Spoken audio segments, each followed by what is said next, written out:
Hi, it's Deborah Poneman, founder of Yes to Success Seminars, where we offer knowledge and tools for you to live your ultimate life.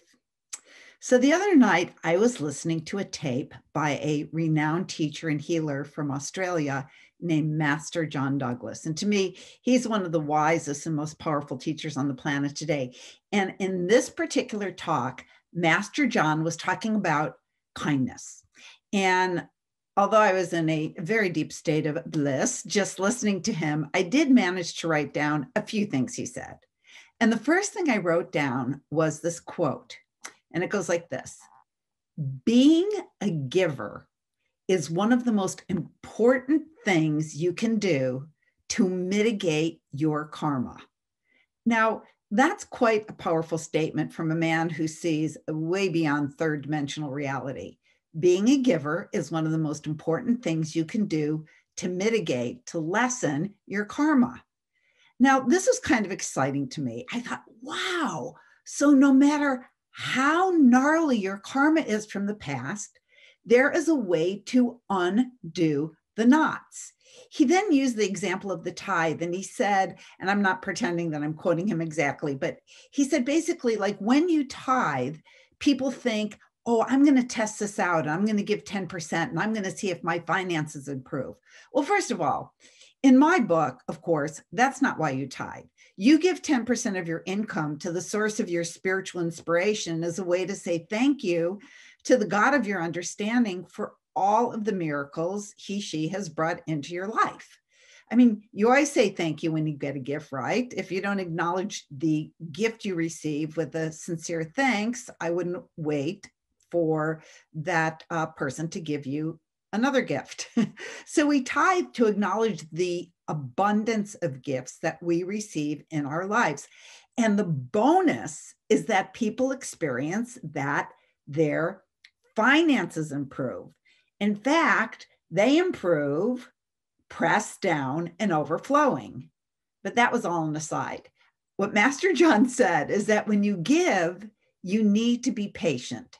He said, most people give, and he wasn't just talking about giving money. He said, most people give, and when they don't see the rewards coming back, they stop.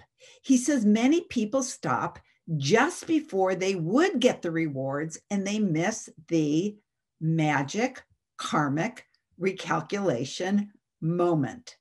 Karmic recalculation moment. I mean, think about that.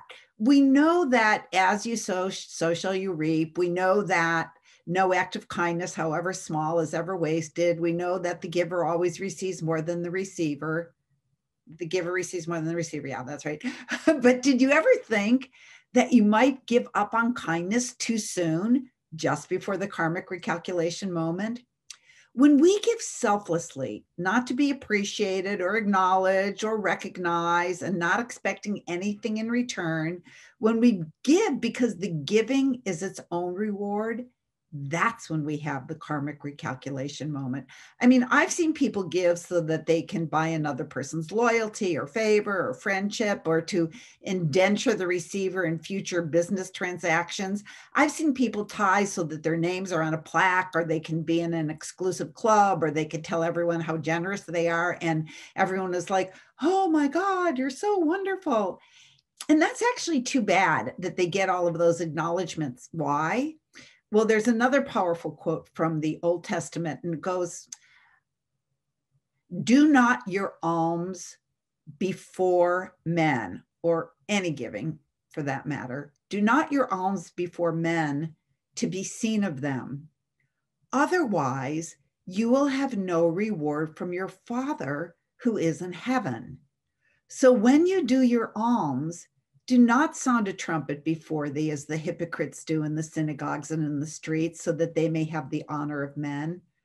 Truly, I say to you, then they have their reward in full. But when you give, do not let your left hand know what your right hand doeth, that your alms be in secret, and then you will have your reward from your Father who is in heaven. Enough said on that one. I want to tell you a quick story about my dad. So my dad had to be the nicest guy in the world. By the way, if you have an old copy of Chicken Soup for the Woman's Soul lying around, you can read the story that I wrote about my dad. It's called Tribute to Dad. But my dad was a simple man. He was sweet and he was good. I mean, not the kind of guy who would lead organizations or who would appear in articles in the newspaper. But when he died and we had a gathering at my mom's house afterwards for the mourners to be together, all of these people kept showing up who we had never met. And one after the other, they told us that they came to share stories with us about my dad and the things he had done for them that we had no idea about. There's the man who was now a very well-known restaurant owner in Chicago who said he got in trouble as a teen. And when he got out of the juvenile detention center, no one would hire him. And everyone said that he would never amount to anything except my dad, who gave him a job and said to him, I know you're going to prove everybody wrong and you are going to be a great success one day. And he said he owed his success to my dad, the only person who believed in him and gave him a hand up. And then there was a lady who was now in her 40s who told us that her family, they were customers of my dad's, who my dad owned one of those little old-fashioned corner drugstores, where you had with the gumball machine with the winners that you could trade in for a candy bar. And anyway, he even had a old-fashioned ice cream fountain in the store when we were little. Anyway, she shared that when she was a 10-year-old child, she had alopecia and she lost her hair, and they were so poor that they couldn't afford for her to get a real wig. And my dad heard the stories of her being teased kind of ruthlessly. And he just scooped her up and took her and bought her a beautiful wig and more wigs as she got older. And she said that it completely changed the trajectory of her entire life. Anyway, there were a lot more. And I know he didn't stop before the karmic mitigation moment because he was a very happy and very content man. So I say, keep doing those acts of kindness selflessly without a thought of return. Don't keep score, because if you give just for the pure joy of giving, one day you will have that karmic recalculation moment. No matter what kind of karma you might have accrued in this lifetime, you'll have that moment when the good you do tips the scales and life begins to flow with effortless grace. So selfless giving is all it takes. And I'm going to end with a story that I think is a perfect example of selfless giving with no thought of return. And I think you're going to really like this story. I have to read it. I did not memorize the entire story, and it goes like this. Many years ago, when I worked as a volunteer in a hospital, I got to know a lovely little girl named Lizzie who was suffering from a rare life-threatening disease. Her only chance of recovery and survival appeared to be a blood transfusion from her 5-year-old brother, who had somehow survived the same disease and had now developed the antibodies needed to combat the illness. That morning, I listened as the doctor explained the situation to Lizzie's little brother and asked the little boy if he would be willing to give his blood to his sister. I saw him hesitate for only a moment before taking a deep breath and saying, "Yes, I will give her my blood if it will make her live."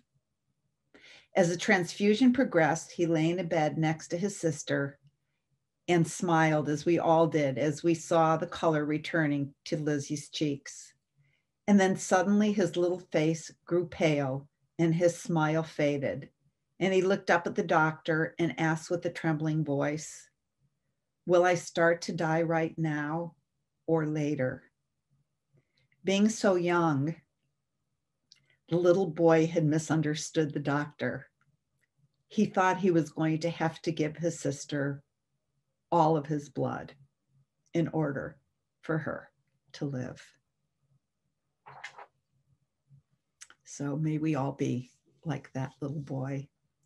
And I wish you a lifetime of good karma. Lots of love.